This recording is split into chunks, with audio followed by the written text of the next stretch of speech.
हरे कृष्ण। मैंने कई बार बताया है कि जब भी हमारे घर में तुलसी जी सूख जाएं अथवा तो कुछ डंठल तुलसी जी की सूख जाए तो उसे उतार कर अपने घर में खूब अच्छे से रख लेना चाहिए।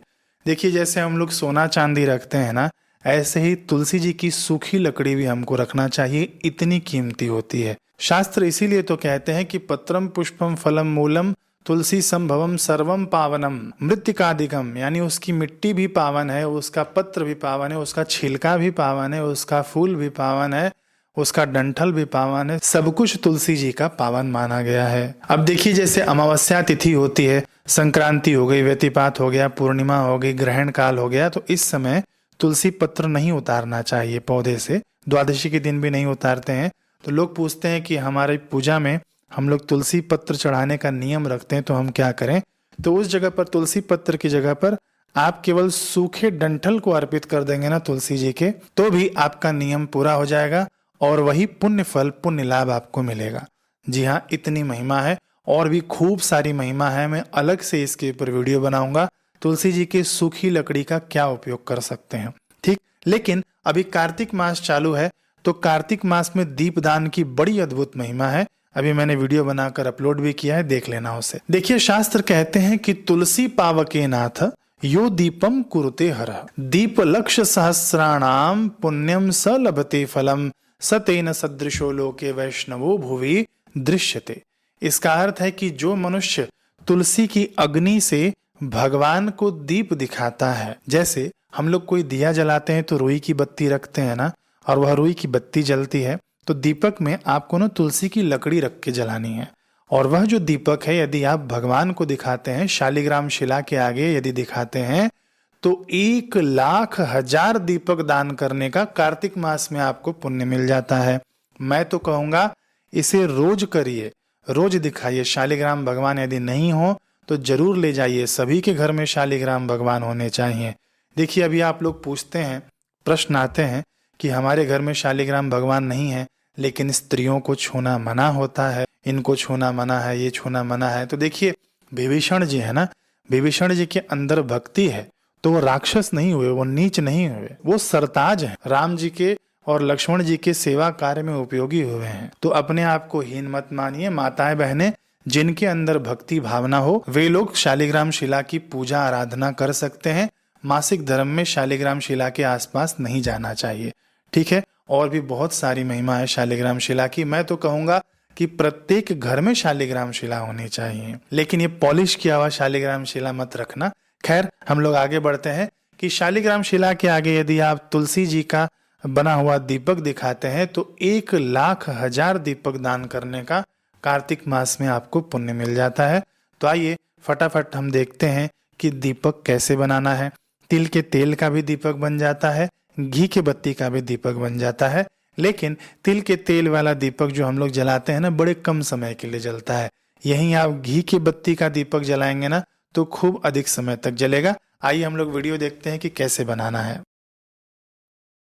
देखिए, इस प्रकार से आप लोग सूखी लकड़ी ले लेना है ना, जैसे भी आपके गमले में मिल जाए वैसे ले लेना। दिया देखिए, मैंने यहाँ पे 3 रखा हुआ है, घी का है, एक तिल के तेल का भी रखा हुआ है और एक छोटा सा भी दीपक रखा हुआ है, क्योंकि अलग अलग हम लोग वस्तुओं से ये बत्तियां तैयार करेंगे। पहले आपने लकड़ी इस प्रकार से तोड़ना ताकि आपके दीपक के साइज का हो, है ना, इस हिसाब से आप लोग तोड़कर रख लेना। अब आप लोग पूछेंगे कि दीपक कितना जलाना है। एक दीपक ही काफ़ी है, बस मैं थोड़ा अलग अलग ढंग से बताऊंगा, इसीलिए मैंने यहाँ पे 3 दीपक रखा हुआ है। यहाँ पे जो पतला जो धागा आता है ना, उसको हम लोग लपेट देंगे इसके ऊपर, लेकिन पूरे लकड़ी में लपेटना, क्योंकि जो तेल ट्रेवल करता है ना, वो धागे के माध्यम से ही करता है, लकड़ी से तेल नहीं जड़ेगा ऊपर। फिर दूसरा जो हम लोग छड़ी लेंगे, उसके ऊपर जो हम लोग नाड़ा छड़ी कहते हैं गुजरात में, और इसको कलावा भी कहते हैं, इसके ऊपर हम लोग ये भी लपेट सकते हैं, और इसको भी पूरा लपेटिएगा। फिर इसके बाद देखिए ना, एक रुई की भी विधि होती है। तो रुई को आप ऐसे फैला कर उसके अंदर ये लकड़ी छुपा देना है ना, रुई के अंदर ही आप लोग लपेट देना। कैमरा एंगल अभी यहाँ पे ठीक से नहीं रखा हुआ है, इसलिए ठीक से नहीं दिख रहा होगा। देखिए, यहाँ पर ऐसे रुई को आप लोग लपेट लीजिएगा। ये भी आपकी बत्ती तैयार हो गई। ये भी आप अपने दीपक के साइज़ का ही बना लेना, और ये रुई पूरे में लपेटा जाता है, केवल ऊपर मत लपेट देना, नहीं तो तेल और घी ऊपर तक नहीं चढ़ता है, फिर दीपक बुझ जाता है। अब देखिए हम लोग इसको दीपक में लगा देंगे। घी लगा लेना सबसे आगे की ओर, बत्ती का जो आगे का हिस्सा है ना उसके अंदर। यदि आप तेल में लगा रहे हैं तो तेल सबसे आगे लगा लेना और इसके अंदर घी पहले से ही लगा लेना चाहिए, क्योंकि ये घी ही तो जलेगा, है ना। यदि आप लोग इधर घी नहीं लगाएंगे तो जो आपने जो बांधा हुआ है वो जलकर ख़त्म हो जाएगा। अब हम लोग इसको प्रज्वलित करेंगे, जला लेंगे। देखिए इस प्रकार से दीपक जल जाए तो शालिग्राम भगवान के आगे आप लोग रख देना। लोग पूछेंगे कि केवल शालिग्राम भगवान के आगे रखना है, शिवलिंग के आगे नहीं रख सकते हैं? तो रख सकते हैं, बिल्कुल भी रख सकते हैं। कार्तिक मास में शिवलिंग के आगे भी दीपक रखने की खूब महिमा है। अब ये मत कहना कि तुलसी जी का दिया शिव जी के आगे नहीं रखते, ऐसे गलत बातें मत करना। तुलसी जी शिव जी के ऊपर चढ़ती हैं, इससे ब्रह्म हत्या का पाप नष्ट होता है। शास्त्र पढ़िए, उसके अंदर सब कुछ मिल जाएगा। केवल सुनी सुनाई बातों पर विश्वास नहीं करना चाहिए। शिव जी को भी तुलसी पत्र चढ़ता है। अब देखिए यहाँ पर मैंने बताया था कि तिल वाला दीपक ना जल्दी बुझ जाता है, इसीलिए मैंने तीनों जलाकर दिखाया है आपको। रुई का जो आप लोग बनाएंगे ना लंबे समय तक चलता है। कलावे का भी देखिए बगल में जल रहा है, तो ये भी थोड़ा मध्यम पड़ जाता है।